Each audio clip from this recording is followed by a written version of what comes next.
आपकी खुशी में, आपके गम में, आपकी आंसुओं में, आपकी मुस्कुराहटों में, आपके आज में, आपके कल में, आपके साथ होगी एक कहानी और मैं। नमस्कार दोस्तों, आप सभी का स्वागत है मेरे चैनल कथा सागर में। दोस्तों, आज मैं आप सब लोगों के लिए प्रेमचंद जी की लिखी कहानी अग्नि समाधि लेकर आई हूँ। आशा करती हूँ कि एक पति पत्नी के जीवन पर आधारित ये कहानी आप लोगों को पसंद ज़रूर आएगी। तो चलिए इस छोटी सी कहानी की शुरुआत करते हैं। साधु संतों के सत्संग से बुरे भी अच्छे हो जाते हैं, किंतु पयाग का दुर्भाग्य था कि उस पर सत्संग का उल्टा ही असर हुआ। उसे गांजे, चरस और भांग का चस्का पड़ गया, जिसका फल ये हुआ कि एक मेहनती उद्यमशील युवक आलस्य का उपासक बन बैठा। जीवन संग्राम में ये आनंद कहाँ। किसी वटवृक्ष के नीचे धूनी जल रही है, एक जटाधारी महात्मा विराज रहे हैं, भक्तजन उन्हें घेरे बैठे हुए हैं और तिल तिल पर चरस के दम लग रहे हैं। बीच बीच में भजन भी हो जाते हैं। मजूरी धातुरी में ये स्वर्ग का सुख कहाँ। चिलम भरना पयाग का काम था। भक्तों को परलोक में पुण्य फल की आशा थी, पयाग को तत्काल फल मिलता था। सभी चिलमों पर पहला हक पयाग का ही होता था। महात्माओं के श्रीमुख से भगवत चर्चा सुनते हुए वो आनंद से विभल हो उठता था। उस पर आत्मविस्मृति सी छा जाती थी। वो सौरभ, संगीत और प्रकाश से भरे हुए एक दूसरे ही संसार में पहुंच जाता था।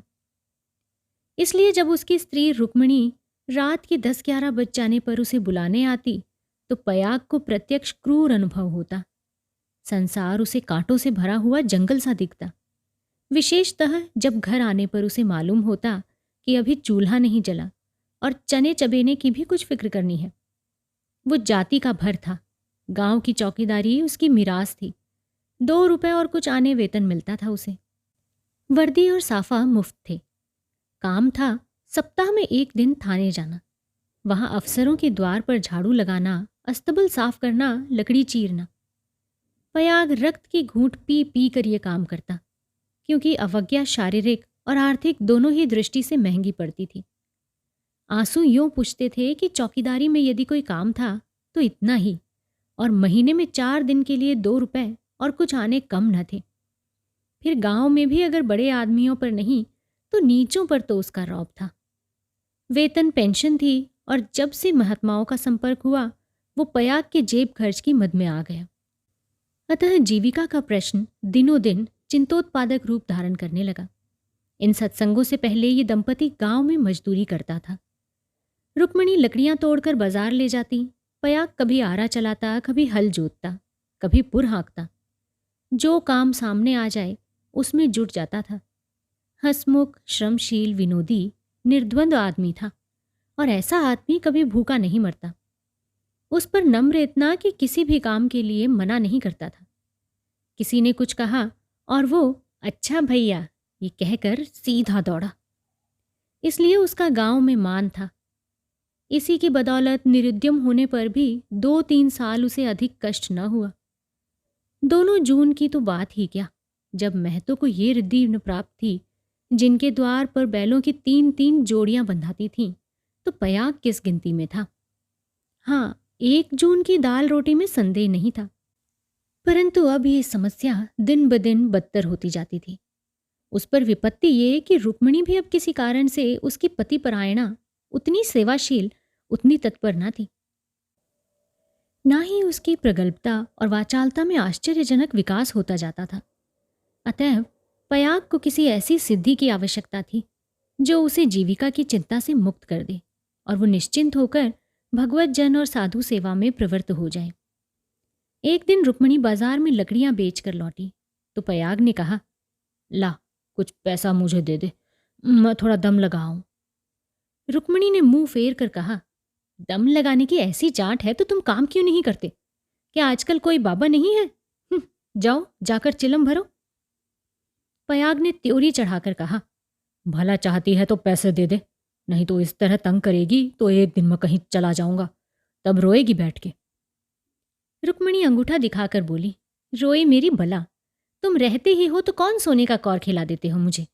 अब भी छाती फाड़ती हूं, तब भी छाती फाड़ूंगी। तो अब तेरा यही फैसला है? हाँ हाँ कह तो दिया, मेरे पास कोई पैसे वैसे नहीं है। अच्छा, गहने बनवाने के लिए तेरे पास पैसे हैं और मैं 4 पैसे मांगता हूं तो तू मुझे यूं जवाब देती है। रुक्मिणी तुनक कर बोली, गहने बनवाती हूं तो तुम्हारी छाती क्यों फटती है? तुमने तो पीतल का छल्ला भी नहीं बनवाया आज तक, या इतना भी नहीं देखा जाता? पयाग उस दिन घर न आया। रात के 9 बज गए। तब रुक्मिणी ने किवाड़ बंद कर लिए। समझी कि गांव में कहीं छिपा बैठा होगा। समझता होगा कि मुझे मनाने आएगी। मेरी बला जाती है उसे मनाने। जब दूसरे दिन भी पयाग ना आया तो रुक्मिणी को थोड़ी चिंता हुई। गांव भर छान आई, चिड़िया किसी भी डाल पर ना मिली। उस दिन उसने रसोई नहीं बनाई। रात को लेटी भी तो बहुत देर तक आंखें न लगी। शंका हो रही थी, पयाग सचमुच तो विरक्त नहीं हो गया। उसने सोचा, प्रातःकाल पत्ता पत्ता छान डालूंगी, किसी साधु संत के साथ होगा, जाकर थाने में रपट कर दूंगी। अभी तड़का ही था कि रुक्मिणी थाने में चलने को तैयार हो गई। किवाड़ बंद करके निकली ही थी कि पयाग आता हुआ दिखाई दिया। पर वो अकेला न था, उसके पीछे पीछे एक स्त्री भी थी। उसकी छींट की साड़ी, रंगी हुई चादर, लंबा घूंघट और शर्मीली चाल देखकर रुक्मिणी का कलेजा धक से हो गया। वो एक क्षण हतबुद्धि सी खड़ी रही। तब उसने आगे बढ़कर नई सौत को दोनों हाथों के बीच में ले लिया और उसे इस भांति धीरे धीरे घर के अंदर ले चली, जैसे कोई रोगी जीवन से निराश होकर विष पान कर रहा हो। जब पड़ोसियों की भीड़ छंट गई तो रुक्मिणी ने पयाग से पूछा, इसे कहाँ से ले आए? पयाग ने हंसकर कहा, घर से भागी जाती थी, मुझे रास्ते में मिल गई। घर का काम धंधा करेगी और पड़ी रहेगी। मालूम होता है मुझसे तुम्हारा जी भर गया। पयाग ने तिरछी चितवनों से देखकर कहा, धुत पगली, इसे तेरी सेवा टहल कराने को लाया हूं। नई के आगे पुरानी को कौन पूछता है? चल, मन जिससे मिले वही नई है, मन जिससे ना मिले वही पुरानी है। ला भाई, अब कुछ पैसा तो दे दे। 3 दिन से दम नहीं लगाया, पैर ही सीधे नहीं पड़ते। हाँ देख, जरा 2-4 दिन इस बेचारी को खिला पिला दे, फिर तो आप ही काम करने लगेगी। रुक्मिणी ने पूरा रुपया लाकर पयाग के हाथ पर रख दिया। दूसरी बार कहने की जरूरत ही न पड़ी। पयाग में चाहे और कोई गुण हो या न हो, ये मानना पड़ेगा कि वो शासन के मूल सिद्धांतों से परिचित था। उसने भेद नीति को अपना लक्ष्य बना लिया। 1 मास तक किसी प्रकार की विघ्न बाधा न पड़ी। रुक्मिणी अपनी सारी चौकड़ियां भूल गई थी। बड़े तड़के उठती, कभी लकड़ियां तोड़कर, कभी चारा काटकर, कभी उपले पात कर बाजार ले जाती। वहां जो कुछ मिलता उसका आधा तो पयाग के हत्थे चढ़ा देती, बाकी के आधे में घर का काम चलता। वो सौत को कोई काम न करने देती। पड़ोसियों से कहती, बहन सौत है तो क्या है, तो अभी कल की बहुरिया। 2-4 महीने भी आराम से न रहेगी तो क्या याद करेगी? अब मैं तो हूं ही काम करने को। गांव भर में रुक्मिणी के शील स्वभाव का बखान होता था, पर सत्संगी घाघ पयाग सब कुछ समझता था और अपनी नीति की सफलता पर प्रसन्न होता था। एक दिन बहू ने कहा, दीदी अब तो घर में बैठे बैठे मेरा जी उबता है, मुझे भी कोई काम दिला दो ना। रुक्मिणी ने स्नेह सिंचित स्वर में कहा, क्या मेरे मुख में तो कालिक पुतवाने पर लगी हुई है? भीतर का काम किए जा, बाहर के लिए मैं हूं ही। बहू का नाम कौशल्या था, जो बिगड़कर सिलिया हो गया था। इस वक्त सिलिया ने कुछ जवाब ना दिया, लेकिन वो लौंडियों की दशा अब उसके लिए असहाय हो गई थी।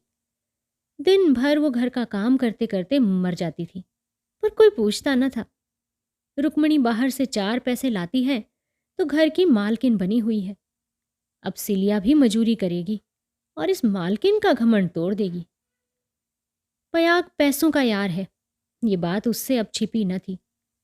जब रुक्मिणी चारा लेकर बाजार चली गई तो उसने घर की टट्टी लगाई और गांव का रंग ढंग देखने के लिए निकल पड़ी। गांव में ब्राह्मण, ठाकुर, कायस्थ, बनिए सभी थे। सिलिया ने शील और संकोच का कुछ ऐसा स्वांग रचा कि सभी स्त्रियां उस पर मुग्ध हो गईं। किसी ने चावल दिया, किसी ने दाल और किसी ने कुछ। अब नई बहू की आवभगत कौन न करता। पहले ही दौर में सिलिया को मालूम हो गया कि गांव में पिसनहारी का स्थान खाली है और वो इस कमी को पूरा कर सकती है। वो यहां से घर लौटी तो उसके सिर पर गेहूं से भरी हुई एक टोकरी थी। पयाग ने पहर रात ही से चक्की की आवाज सुनी तो रुक्मिणी से बोला, आज तो सिलिया अभी से पीसने लगी है। रुक्मिणी बाजार से आटा लाई थी। अनाज और आटे के भाव में कोई विशेष अंतर न था। उसे आश्चर्य हुआ कि सिलिया इतने सवेरे क्या पीस रही है। उठकर कोठरी में आई तो देखा कि सिलिया अंधेरे में बैठी कुछ पीस रही है। उसने जाकर उसका हाथ पकड़ लिया और टोकरी को उठाकर बोली, तुझसे किसने कहा पीसने को? किसका अनाज पीस रही है? सिलिया ने निशंक होकर कहा, तुम जाकर आराम से सोती क्यों नहीं? मैं पीसती हूं तो तुम्हारा क्या बिगड़ता है? चक्की की घुमुर घुमुर भी नहीं सही जाती। लाओ ये टोकरी दे दो, बैठे बैठे कब तक खाऊंगी? 2 महीने तो हो गए मुझे। मैंने तो तुमसे कुछ नहीं कहा। तुम कहो चाहे ना कहो, अब अपना धर्म भी तो कुछ है ना। तू अभी यहाँ के आदमियों को नहीं जानती है। आटा तो पिसाते सबको अच्छा लगता है, पैसे देते रोते हैं। किसका गेहूं है? मैं सवेरे ही उसके सिर पर पटक आऊंगी। सिलिया ने रुक्मिणी के हाथ से टोकरी छीन ली और बोली, पैसे क्यों नहीं देंगे? कुछ बेकार करती हूं? तू नहीं मानेगी? तुम्हारी लौंडी बनकर ना रहूंगी मैं। ये तकरार सुनकर पयाग भी आ पहुंचा और रुक्मिणी से बोला, भाई काम करती है तो करने क्यों नहीं देती? अब क्या जन्म भर बहुरिया ही बनी रहेगी? हो गए 2 महीने। तुम क्या जानो, नाक तो मेरी कटेगी ना। सिलिया बोल उठी, तो क्या कोई बैठे खिलाता है? चौका बर्तन झाड़ू बुहारू रोटी पानी पीसना कूटना ये कौन करता है? पानी खींचते खींचते मेरे हाथों में गड्ढे पड़ गए हैं। मुझसे अब सारा काम ना होगा। पयाग ने कहा, तो तू ही बाजार जाया कर, घर का काम रहने दे, रुक्मिणी कर लेगी। रुक्मिणी ने आपत्ति की, ऐसी बात मुंह से निकालते तुम्हें लाज नहीं आती? 3 दिन की बहुरिया बाजार में घूमेगी तो संसार क्या कहेगा? सिलिया ने आग्रह करके कहा, संसार क्या कहेगा? क्या कोई ऐब करने जाती हूं? सिलिया की डिग्री हो गई। आधिपत्य रुक्मण के हाथ से निकल गया था। सिलिया की अमलदारी सी हो गई थी। जवान औरत थी। गेहूं पीस कर उठी तो औरों के साथ घास छीलने चली गई और इतनी घास छीली कि सबकी सब दंग रह गई। गट्ठा उठाए ना उठता था। जिन पुरुषों को घास छीलने का बड़ा अभ्यास था उनसे भी उसने बाजी मार ली थी। ये गट्ठा 12 आने का बिका। सिलिया ने आटा चावल दाल तेल नमक तरकारी मसाला ये सब कुछ मंगा लिया और 4 आने बचा भी लिए। रुक्मिणी ने समझ रखा था कि सिलिया बाजार से 2-4 आने पैसे लेकर लौटेगी तो उसे डांटूंगी और दूसरे दिन से फिर बाजार जाने लगूंगी। फिर मेरा राज हो जाएगा। पर ये सब सामान देखे तो आंखें खुल गईं। पयाग खाने बैठा तो मसालेदार तरकारी का बखान करने लगा। महीनों से ऐसी स्वादिष्ट वस्तु मयस्सर ना हुई थी। वो बहुत प्रसन्न हुआ। भोजन करके वो बाहर जाने लगा तो सिलिया बरौठे में खड़ी मिल गई। बोला, आज कितने पैसे मिले? 12 आने मिले थे। सब खर्च कर डाले तूने? कुछ बचे हो तो मुझे भी दे दे। सिलिया ने बचे हुए 4 आने पैसे दे दिए। पयाग पैसे खनखनाता हुआ बोला, तूने तो आज मुझे माला माल कर दिया। रुक्मण तो 2-4 पैसों में ही टाल देती थी। मुझे गाड़ कर रखना थोड़ी ही है। पैसा खाने पीने के लिए ही है या गाड़ने के लिए? अब तू ही बाजार जाया कर, रुक्मणी घर का काम करेगी। रुक्मणी और सिलिया में संग्राम छिड़ गया। सिलिया पयाग पर अपना आधिपत्य जमाए रखने के लिए जान तोड़कर परिश्रम करती। पहर रात ही से उसकी चक्की की आवाज कानों में आने लगती। दिन निकलते ही घास लाने चली जाती और जरा देर सुस्ता कर बाजार की राह लेती। वहां से लौट कर भी वो बेकार न बैठती। कभी सन काटती, कभी लकड़ियां तोड़ती। रुक्मिणी उसके प्रबंध में बराबर ऐब निकालती और जब अवसर मिलता तो गोबर बटोर कर उपले पाती और गांव में बेचती। पयाग के दोनों हाथों में लड्डू थे। स्त्रियां उसे अधिक से अधिक पैसे देने और स्नेह का अधिकांश देकर अपने अधिकार में लाने का प्रयत्न करती रहती, पर सिलिया ने कुछ ऐसी दृढ़ता से आसन जमा लिया था कि किसी तरह हिलाए न हिलती थी। यहां तक कि एक दिन दोनों प्रतियोगियों में खुल्लम खुल्ला ठन गई। एक दिन सिलिया घास लेकर लौटी तो पसीने से तर थी। फागुन का महीना था, धूप भी तेज थी। उसने सोचा कि नहाकर फिर ही बाजार जाऊंगी। घास द्वार पर ही रखकर वो तालाब में नहाने चली गई। रुक्मिणी ने थोड़ी सी घास निकालकर पड़ोसिन के घर में छिपा दी और गट्ठे को ढीला करके बराबर कर दिया। सिलिया नहाकर लौटी तो घास कम मालूम हुई। रुक्मिणी से पूछा तो उसने कहा, मैं नहीं जानती। सिलिया ने गालियां देना शुरू कर दी। जिसने मेरी घास छुई हो उसकी देह में कीड़े पड़े, उसके बाप और भाई मर जाएं, उसकी आंखें फूट जाएं। रुक्मिणी कुछ देर तक तो जब्त किए बैठी रही। आखिर खून में उबाल आ ही गया। झल्ला कर उठी और सिलिया के 2-3 तमाचे लगा दिए। सिलिया छाती पीट पीट कर रोने लगी। सारा मोहल्ला जमा हो गया। सिलिया की सुबुद्धि और कार्यशीलता सभी की आंखों में खटकती थी। वो सबसे अधिक घास क्यों छीलती है, सबसे ज्यादा लकड़ियां क्यों लाती है, इतने सवेरे क्यों उठती है और इतने पैसे क्यों लाती है। इन सभी कारणों ने उसे पड़ोसियों की सहानुभूति से वंचित कर दिया था। सब उसी को बुरा भला कहने लगी। मुट्ठी भर घास के लिए इतना उधम मचा डाला। इतनी घास तो आदमी झाड़ कर फेंक देता है। भाई घास न हुई कोई सोना हो गया। तुझे तो थोड़ा सोचना चाहिए था ना कि अगर किसी ने ले भी लिया तो कोई गांव घर के ही तो था ना, बाहर का कोई चोर तो आया नहीं। तूने इतनी गालियां दी तो किसको दी? पड़ोसियों को ही तो। संयोग से उस दिन पयाग थाने गया हुआ था। शाम को थका मांदा लौटा तो सिलिया से बोला, ला कुछ पैसे दे दे, मैं जरा दम लगाऊं, बहुत थक कर चूर हो गया हूं। सिलिया उसे देखते ही हाय हाय करके रोने लगी। पयाग ने घबरा कर पूछा, क्या हुआ, क्यों रोती है? कहीं गमी तो नहीं हो गई? नहर से कोई आदमी तो नहीं आया? अब इस घर में मेरा रहना न होगा, अपने घर जाऊंगी मैं।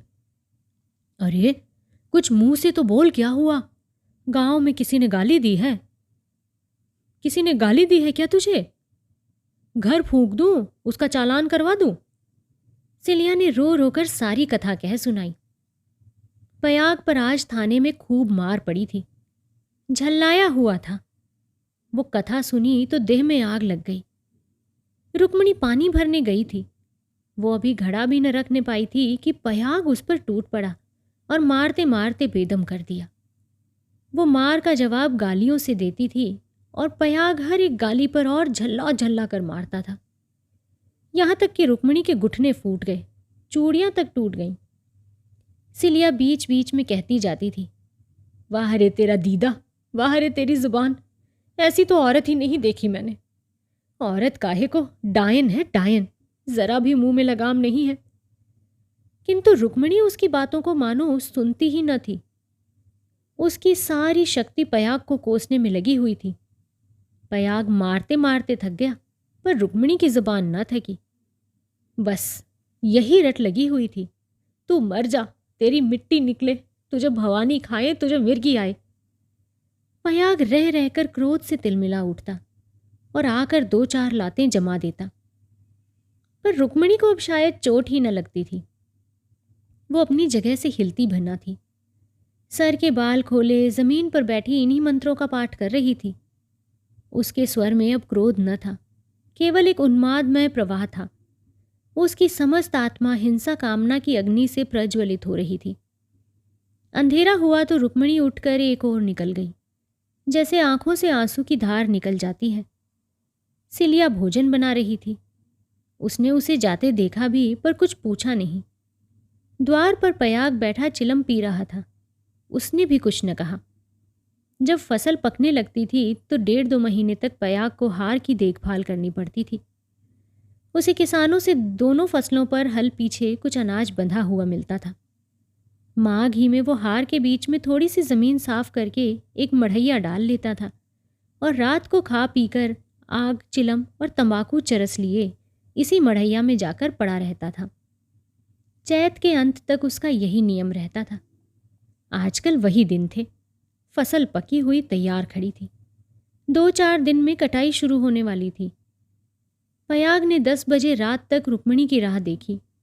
फिर ये समझकर कि शायद किसी पड़ोसिन के घर सो गई होगी, उसने खा पीकर अपनी लाठी उठाई और सिलिया से बोला, किवाड़ बंद कर ले, अगर रुक्मिणी आए तो खोल देना और मना जुना कर थोड़ा बहुत खाना खिला देना। तेरे पीछे आज इतना तूफान हो गया, मुझे भी न जाने इतना गुस्सा कैसे आ गया। मैंने कभी उसे फूल की छड़ी से भी नहीं छुआ था। कहीं बूढ़ धांस न मरी हो तो कल आफत आ जाए। सिलिया बोली, न जाने वो आएगी कि नहीं, मैं अकेली कैसे रहूंगी, मुझे डर लगता है। तो घर में कौन रहेगा? सूना घर पाकर कोई लोटा थाली उठा ले जाए तो? डर किस बात का है, फिर रुक्मिणी तो आती ही होगी। सिलिया ने अंदर से टाट बंद कर ली। पयाग हार की ओर चला। चरस की तरंग में ये भजन गाता जाता था। ठगिनी क्या नैना झमकावे, कद्दू काट मृदंग बनावे, नींबू काट मजीरा, 5 तरोई मंगल गावे, नाचे बालम खीरा, रूपा पहिर के रूप दिखावे, सोना पहिर के रिझावे, गले डाल तुलसी की माला, 3 लोक भर मावे ओ ठगनी, तीनों लोक भर मावे। सहसा सिवाने पर पहुंचते ही उसने देखा कि सामने हार में किसी ने आग जलाई। एक क्षण में एक ज्वाला सी दहक उठी। उसने चिल्लाकर पुकारा, अरे कौन है वहां? अरे अरे ये कौन आग जलाता है? ऊपर उठती हुई ज्वालाओं ने अपनी आग्नेय जिह्वा से उत्तर दिया। अब पयाग को मालूम हुआ कि उसकी मड़ैया में आग लगी हुई है। उसकी छाती धड़कने लगी। इस मड़ैया में आग लगाना रुई के ढेर में आग लगाना था। हवा चल रही थी। मड़ैया के चारों ओर एक हाथ हटकर पकी हुई फसल की चादर सी बिछी हुई थी। रात में भी उसका सुनहरा रंग झलक रहा था। आग की एक लपट, केवल एक जरा सी चिंगारी सारे हार को भस्म कर देगी। सारा गांव का गांव तबाह हो जाएगा। इसी हार से मिले हुए एक दूसरे गांव के भी हार थे, वो भी जल उठेंगे। ओह, ये लपटें तो बढ़े ही जा रही हैं। अब विलंब करने का समय न था। पयाग ने अपना उपला और चिलम वहीं पटक दिया और कंधों पर लोहबंद लाठी रखकर बेतहाशा मढ़ैया की तरफ दौड़ने लगा। मेढ़ों से जाने में उसे लंबा चक्कर लगाना पड़ता और इसीलिए वो खेतों में से सीधा ही भागा चला जा रहा था। प्रति क्षण ज्वाला प्रचंडतर होती जाती थी और पयाग के पांव और भी तेजी से उठ रहे थे। कोई तेज घोड़ा भी उस वक्त उसे पा न सकता था। अपनी तेजी पर उसे स्वयं आश्चर्य हो रहा था। जान पड़ता था कि पांव भूमि पर पड़ते ही नहीं। उसकी आंखें मढ़ैया पर लगी हुई थीं। दाहिने बाएं से और कुछ न सूझता था। इसी एकाग्रता ने उसके पैरों में पर लगा दिए थे। न दम फूलता था, न पांव थकते थे। 3-4 फरलांग उसने 2 मिनट में तय कर लिए और मढ़ैया के पास जा पहुंचा। मढ़ैया के आसपास कोई भी न था। किसने ये कर्म किया है, ये सोचने का तो मौका ही न था। उसे खोजने की तो बात ही और थी। पयाग का संदेह रुक्मिणी पर हुआ, पर यह क्रोध का समय न था। ज्वालाएं कुचाली बालकों की भांति ठट्टा मारती, धक्कम धक्का करती, कभी दाहिनी ओर लपकती और कभी बाईं ओर। बस ऐसा लगता था कि लपट अब खेत पहुंची तब खेत पहुंची। मानो ज्वालाएं आग्रहपूर्वक क्यारियों की ओर बढ़ती और असफल होकर दूसरी बार फिर दूने वेग से लपकती थी। आग कैसे बुझे? लाठी से पीट कर बुझाने का गौ न था। वो तो निरी मूर्खता थी। फिर क्या हो? फसल जल गई तो फिर वो किसी को मुंह न दिखा सकेगा। ओह, गांव में तो कोहराम मच जाएगा, सर्वनाश हो जाएगा। उसने ज्यादा नहीं सोचा। गंवारों को सोचना नहीं आता। पयाग ने लाठी संभाली और जोर से एक छलांग मारकर आग के अंदर मढ़ैया के द्वार पर जा पहुंचा। जलती हुई मढ़ैया को अपनी लाठी पर उठाया और उसे सिर पर लिए सबसे चौड़ी मेड़ पर गांव की तरफ भागा। ऐसा जान पड़ा मानो कोई अग्नियान हवा में उड़ता चला जा रहा है। फूस की जलती हुई धाजियां उसके ऊपर गिर रही थीं, पर उसे इसका ज्ञान तक न होता था। एक बार एक मूठा अलग होकर उसके हाथ पर गिर पड़ा। सारा हाथ भुन गया, पर उसके पांव पल भर भी नहीं रुके। हाथों में जरा भी हिचक न हुई। हाथों का हिलना खेती का तबाह होना था। पयाग की ओर से अब कोई शंका न थी। अगर भय था तो यही कि मड़ैया का वो केंद्र भाग जहां लाठी का कुंदा डालकर पयाग ने उसे उठाया था ना जल जाए, क्योंकि छेद के फैलते ही मड़ैया उसके ऊपर आ गिरेगी और अग्नि समाधि में मगन कर देगी। पयाग ये जानता था और हवा की चाल से उड़ा चला जाता था। 4 फरलांग की दौड़ है। मृत्यु अग्नि के रूप धारण किए हुए पयाग के सिर पर खेल रही है और गांव की फसल पर भी। उसकी दौड़ में इतना वेग है कि ज्वालाओं का मुंह पीछे को फिर गया है और उसकी दाहक शक्ति का अधिकांश वायु से लड़ने में लग रहा है। नहीं तो अब तक बीच में आग पहुंच गई होती और हाहाकार मच गया होता। 1 फरलांग तो निकल गया। पयाग की हिम्मत ने हार नहीं मानी। वो दूसरा फरलांग भी पूरा हो गया। देखना पयाग, 2 फरलांग की और कसर है। पांव जरा भी सुस्त न हो। ज्वाला लाठी के कुंदे पर पहुंची और तुम्हारे जीवन का अंत है। मरने के बाद भी तुम्हें गालियां मिलेंगी। तुम अनंत काल तक आहों की आग में जलते रहोगे। बस 1 मिनट और। अब केवल 2 खेत और रह गए हैं। सर्वनाश! लाठी का कुंदा निकल गया। मड़ैया नीचे खिसक रही है। अब कोई आशा नहीं। पयाग प्राण छोड़कर दौड़ रहा है। वो किनारे का खेत आ पहुंचा। अब केवल 2 सेकंड का और मामला है। विजय का द्वार सामने 20 हाथ पर खड़ा स्वागत कर रहा है। उधर स्वर्ग है, इधर नर्क। मगर वो मड़ैया खिसकती हुई पयाग के सिर पर आ पहुंची। वो अभी उसे फेंक कर अपनी जान बचा सकता है, पर उसे प्राणों का मोह नहीं। वो उस जलती हुई आग को सिर पर लिए भागा जा रहा है। वहां उसके पांव लड़खड़ाए। अब ये क्रूर अग्नि लीला नहीं देखी जाती। एकाएक एक स्त्री सामने के वृक्ष के नीचे से दौड़ती हुई पयाग के पास पहुंची। ये रुक्मणी थी। उसने तुरंत पयाग के सामने आकर गर्दन झुकाई और जलती हुई मड़ैया के नीचे पहुंचकर उसे दोनों हाथों पर ले लिया। उसी दम पयाग मूर्छित होकर गिर पड़ा। उसका सारा मुंह झुलस गया था। रुक्मणी उसके अलाव को लिए 1 सेकंड में खेत के डांडे पर आ पहुंची, मगर इतनी दूर में उसके हाथ जल गए, मुंह जल गया और कपड़ों में भी आग लग गई। उसे अब इतनी सुधि भी न थी कि मड़ैया के बाहर निकल आए। वो मड़ैया को लिए हुए गिर पड़ी। इसके बाद कुछ देर तक मड़ैया हिलती रही। रुक्मणी हाथ पांव फेंकती रही। फिर अग्नि ने उसे निगल लिया। रुक्मणी ने अग्नि समाधि ले ली। कुछ देर के बाद पयाग को होश आया। सारी देह जल रही थी। उसने देखा वृक्ष के नीचे फूस की लाल आग चमक रही है। उठकर दौड़ा और पैर से आग को हटा दिया। नीचे रुक्मणी की अधजली लाश पड़ी हुई थी। उसने बैठकर दोनों हाथों से मुंह ढांप लिया और रोने लगा। प्रातःकाल गांव के लोग पयाग को उठाकर उसके घर ले गए। 1 सप्ताह तक उसका इलाज होता रहा, पर बचा नहीं। कुछ तो आग ने जलाया था, जो कुछ कसर थी वो शोकाग्नि ने पूरी कर दी थी। तो दोस्तों, आशा करती हूँ आपको आज की हमारी ये कहानी पसंद ज़रूर आई होगी। एक पति पत्नी का रिश्ता बेहद अनूठा रिश्ता होता है। इसमें कई बार लड़ाई झगड़े के दौरान ये जाहिर नहीं किया जाता कि दोनों एक दूसरे को कितना प्यार करते हैं, लेकिन जब सही वक्त आता है और एक दूसरे की ज़रूरत पड़ती है तो वो दोनों अपनी जान देने से भी नहीं हिचकते। तो इस कहानी के बारे में अपनी राय हमें कमेंट करके ज़रूर बताइएगा।